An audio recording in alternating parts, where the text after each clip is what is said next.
श्री शिवाय नमस्तुभ्यम, श्री शिवाय नमस्तुभ्यम, श्री शिवाय नमस्तुभ्यम, श्री शिवाय नमस्तुभ्यम, श्री शिवाय नमस्तुभ्यम, श्री शिवाय नमस्तुभ्यम, श्री शिवाय नमस्तुभ्यम, श्री शिवाय नमस्तुभ्यम, श्री शिवाय नमस्तुभ्यम, श्री शिवाय नमस्तुभ्यम, श्री शिवाय नमस्तुभ्यम, श्री शिवाय नमस्तुभ्यम, श्री शिवाय नमस्तुभ्यम, श्री शिवाय। मैं प्रथम पूज्यदेव गणपति गणेश जी महाराज का आह्वान करता हूँ तथा इस कथा स्थल पर पधार कर आवाज समझ देवी देवताओं को आने का मार्ग देने का अनुरोध करता हूँ, विनती करता हूँ। आप बुद्धि के दाता हैं, विघ्न हरता हैं, सभी प्रकार के विघ्नों का हरण करने वाले हैं। आपकी कृपा बिना कोई भी कार्य संभव नहीं होता। आप प्रथम पूज्यता के अधिकारी। हे गणपति, मुझसे कोई भूल हो रही हो तो क्षमा कीजिएगा। इस कथा स्थल पर पधार कर आवाज समझ देवी देवताओं को आने का मार्ग, दसों दिशाओं को विमुक्त करें और अपनी हमारी बातें उन ईश्वर तक पहुंचाकर उनसे आशीर्वाद दिलवाने में की कृपा करें। मैं यहाँ के स्थान देवता, वास्तु देवता, ग्राम देवता, क्षेत्रपाल देवता, समस्त देवी देवताओं का आह्वान करता हूँ।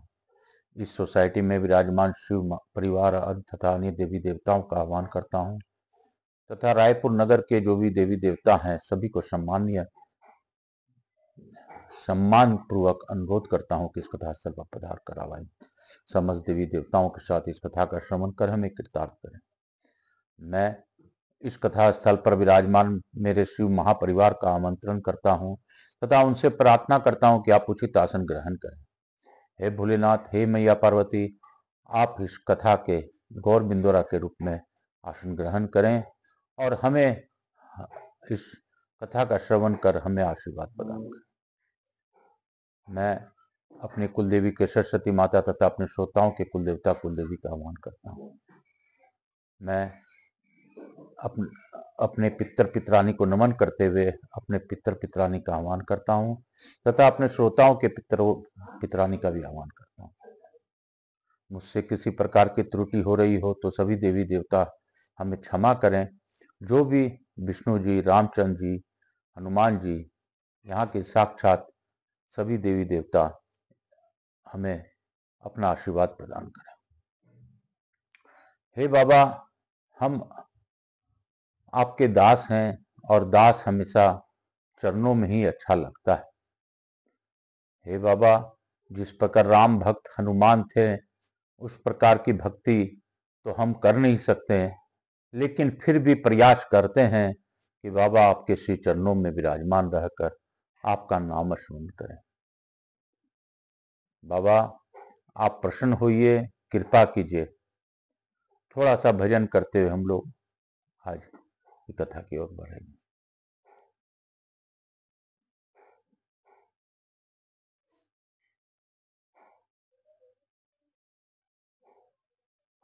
कालहर दुखहर दारिधर कष्टहर हर हर महादेव शंभु शंभु बोलबम का नारा है बाबा एक सारा।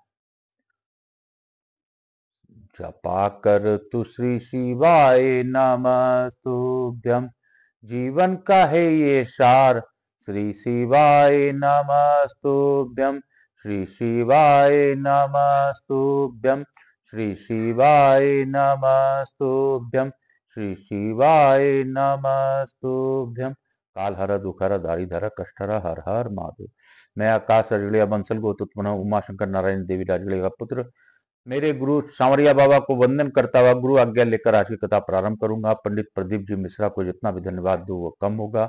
उनकी प्रेरणा से मैं 18 पुरानी इसी यूट्यूब चैनल के माध्यम से बाबा भोलेनाथ के श्री चरणों में अर्पण करूंगा।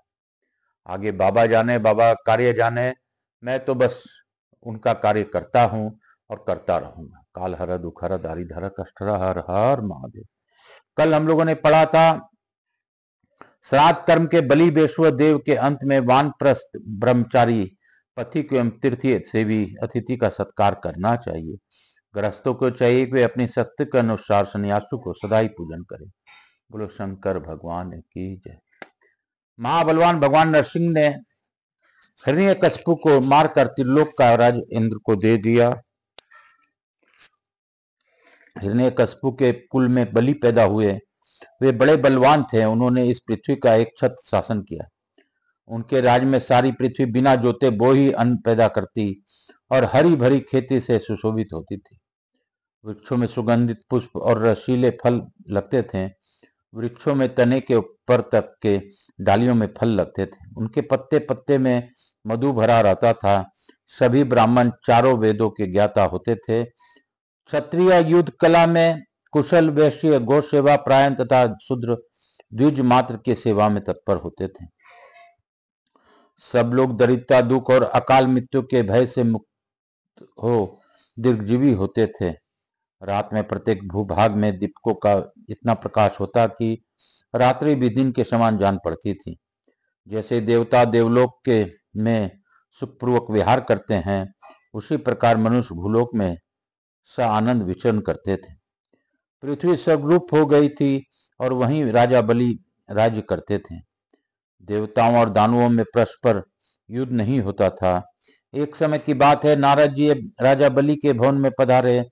बलि ने उन्हें आसन पाद और अर्घ्य देकर उनका पूजन किया। फिर सब देवते और दानव बैठे।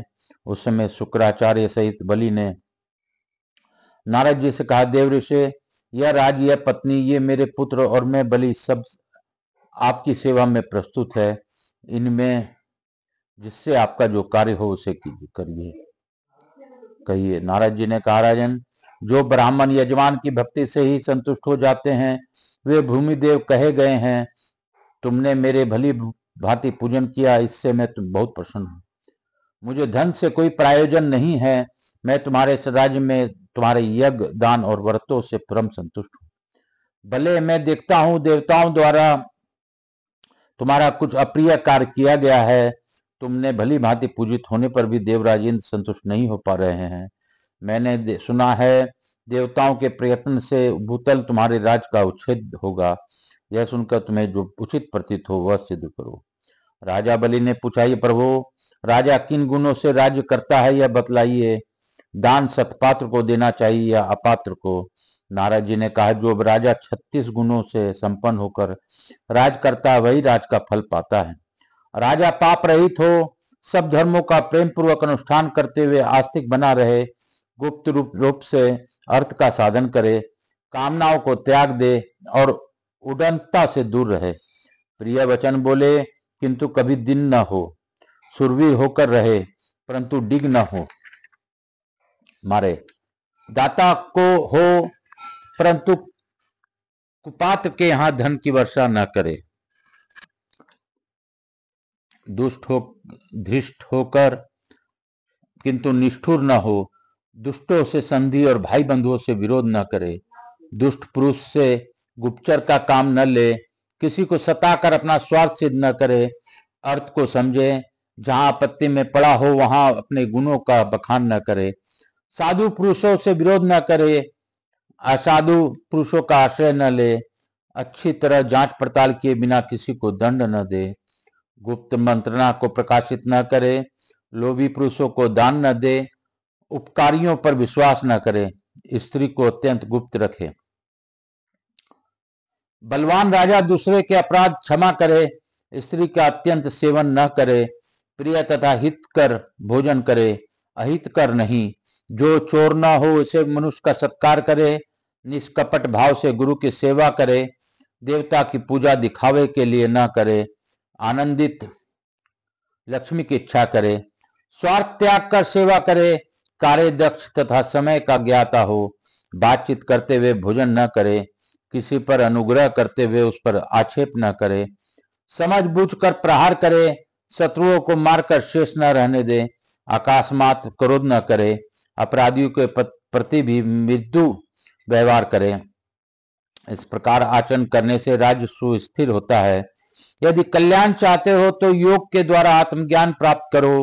तपस्या, स्वाध्याय, दान, तीर्थ यात्रा तथा आश्रम वास ये सब आत्मज्ञान के 16वीं कला के बराबर भी नहीं।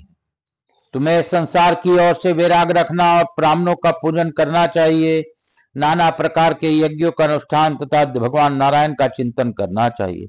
राजन, में प्रसंगवश यहाँ आ रहा गया था, अब जाता हूँ। यूं कहकर नारद जी चले गए। तत्पश्चात दैत्यों के अपशकुन दिखाई देने लगे। रात को शियारों ने उनकी नगर में प्रवेश करके विकृत स्वर में रोती थी। दूषित शब्द करने वाले कौवे दिन रात नगर में आते जाते थे। भयंकर विष वाले काले सांप घरों में घूमते थे। कौवे, गीद और बगले पागल से होकर नागर के ऊपर मंडराते थे। स्त्रियों, गौओं और हिरनियों के गर्भ उल्टे पैदा होते थे। गौओं के दूध में घी नहीं निकलता था, तिल में तेल नहीं होता था। देशवासी मनुष्य प्रतिदिन आपस में लड़ते थे। मेघ कुपित होकर असमय से अधिक जल की वर्षा करते थे। बादल बहुत गरजते और ओलों की वर्षा करते थे। भूकंप होता, दिशाओं में आग लगती थी। गांवों में उल्लुओं का शब्द गूंजते रहते थे और झुंड के झुंड कुत्ते एकत्र होकर मुंह ऊंचे करके रात भर रोया करते थे। राजा बलि का राज विनाश आ पहुंचा था। दिन में पुच्छाल तारे का उदय होता, सूर्य मंडल किलों से घिरा हुआ दिखाई देता। आकाश घोड़ों से व्याप्त होने के कारण उसमें चंद्रमा का प्रकाश नहीं प्रतीत होता था। रोहिणी नक्षत्र का भेद हुआ जो प्रलय काल में हुआ करता था। दिन में तारे गिने जाते थे। भूमि, स्त्री, गाय और मृगियों में बीजों का उलट फेर होने लगा। मंत्री लोग गुप्त मंत्रणा में सम्मिलित होकर फिर फूट जाते थे। उस समय घी की आहुति देने पर भी आग प्रज्वलित नहीं होती थी। प्रचंड आंधी चलती थी। बवंडर से वृक्ष जोर जोर से झूमते थे। सेनाओं में ध्वजाएं जलती थी। आकाश धूल से घुसरित हो जाते थे। यहाँ तथा और भी बहुत से उत्पात राजा बलि के यहाँ होने लगे। वामन जी का अवतार हो जाने पर दैत्यों के घर में भयंकर विवाद और स्वप्न दर्शन होता था। जब दैत्यराज बलि कवच धारण करके यात्रा करते, तब सेना सहित उनके सामने ऐसे ऐसे अपशकुन उपस्थित होते थे जिनके होने पर यात्रा करने वाला पुरुष अपना घर को कुशलता पूर्वक नहीं लौटता। जब वे घर पर रहने तथा राज करते, तब उनके शरीर को सुख नहीं मिलता। सब अंग टूटता और सिर में दर्द होने लगता। वे ज्वारग्रस्त होने के कारण न सुख से सोते और न खाते और न ही पीते थे। लोग रात को भोजन नहीं करते हैं क्योंकि सब प्रकार की व्याधियों से व्याकुल थे।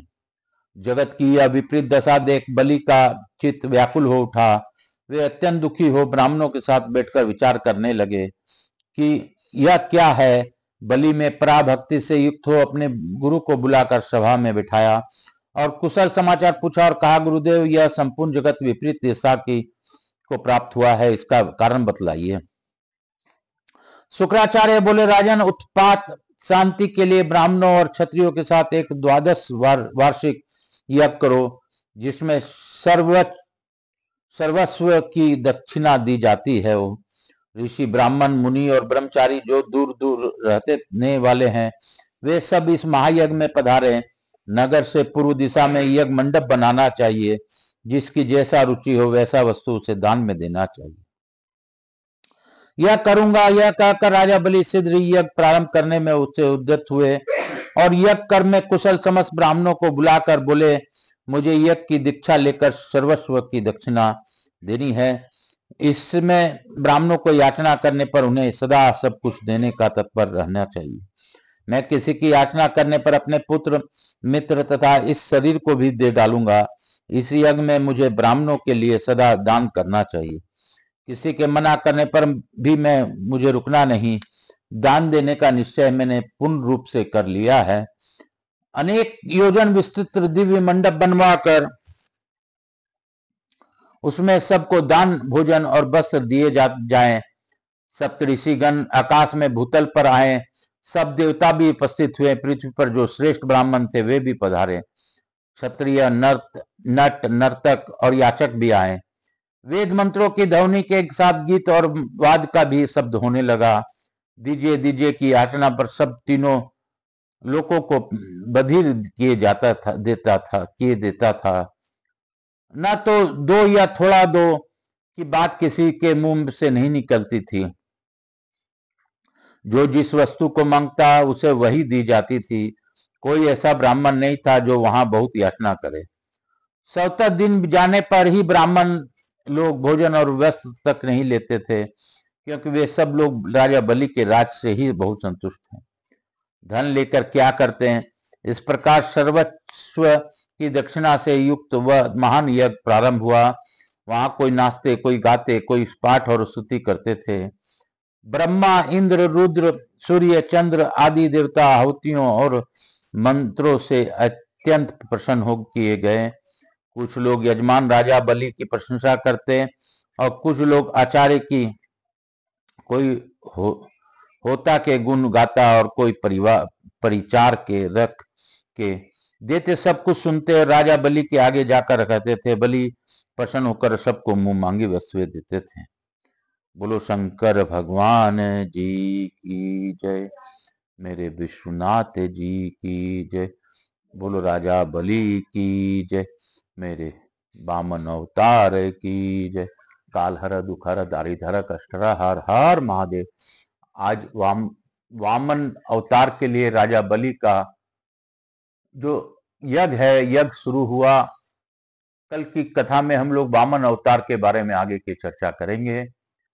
आज के अध्याय, इसी अध्याय के साथ हम लोग यहीं पे विराम देते हुए यही कहेंगे, जपा कर तू श्री शिवाय नमस्तुभ्यम, भजा कर तू हरिओम तत्सत, जपा कर तू हरिओम तत्सत।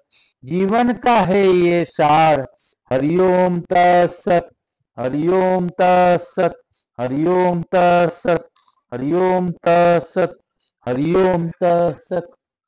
आज की कथा हम लोग इसी अध्याय के साथ लघु आरती करते हुए विराम देंगे और बाबा भोलेनाथ से यही प्रार्थना करेंगे, हे बाबा, हे नारायण, हे वामन अवतार, आपकी दया है जो हम लोग इस कथा का श्रवण मात्र कर पा रहे हैं।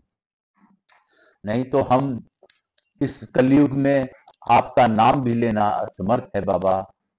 कलयुग में अगर आपका थोड़ा सा भी कथा हमें मिल रहा है तो हमारे पूर्व जन्म के अच्छे कर्म ही है। कालहर, दुखहर, दारिधर, कष्टहर, हर हर महादेव। कर्पूर गौरम करुणावतारम संसार सारम भुजगेंद्रहारम सदा वसंतम हृदयारविंदे भवम भवानी सहितं नमामि। श्री राम जय राम जय जय राम, श्री राम जय राम जय जय राम, श्री राम जय राम जय जय राम, श्री राम जय राम जय जय राम, श्री राम जय राम जय जय राम।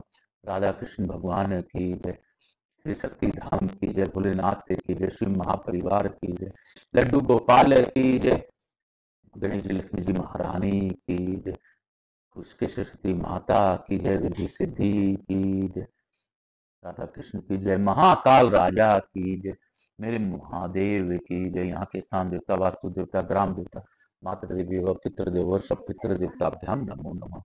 मैं सभी को वंदन करते हुए और यही कहूंगा, जपा कर तू श्री शिवाय नमस्तुभ्यम। जीवन का है ये सार, श्री शिवाय नमस्तुभ्यम, श्री शिवाय नमस्तुभ्यम। जीवन का है ये सार, श्री शिवाय नमः। मैं प्रथम पूज्य गणपति गणेश जी महाराज, लक्ष्मी जी महाराज, रिद्धि सिद्धि शुभ लाभ कुबेर जी महाराज से अनुरोध करता हूँ, सभी लोग का आशीर्वाद प्रदान कर हमारे यहाँ निवास कर अखंड कृपा बनाए रखें। आवाज समझ देवी देवताओं से अनुरोध करता हूँ कि आप सभी लोगों को कथा श्रवण का लाभ देते हुए आशीर्वाद प्रदान कर अपने स्थान को गमन करें, पुनः बुलाने पर पधार का आशीर्वाद दें। मैं अपने भोलेनाथ मैया पार्वती को धन्यवाद देता हूँ। उनसे यही कहूंगा कि आपने गौर बिंदोरा के रूप में इस कथा का श्रवण किया, मुझसे किसी प्रकार की त्रुटि हो रही हो तो बाबा भोलेनाथ हमें क्षमा करेंगे। और यही बार बार मैं स्मरण करता हूँ और करता रहूंगा कि बाबा आप बोलबम का नारा है, बाबा एक सहारा है। बाबा के बिना सहारे हम इंसान चल ही नहीं सकते हैं। बाबा की कृपा होगी तभी हमारा सभी कार्य पूर्ण होगा। तो मैं बाबा भोलेनाथ को स्मरण करते हुए आज की कथा को यहीं पे विराम देते हुए सभी को नमन करते, बाबा को धन्यवाद देते हुए मैं बाबा से प्रार्थना करते हुए, जपा कर तू श्री शिवाय नमस्तुभ्यम, भजा कर श्री शिवाय नमस्तुभ्यम। हर हर महादेव।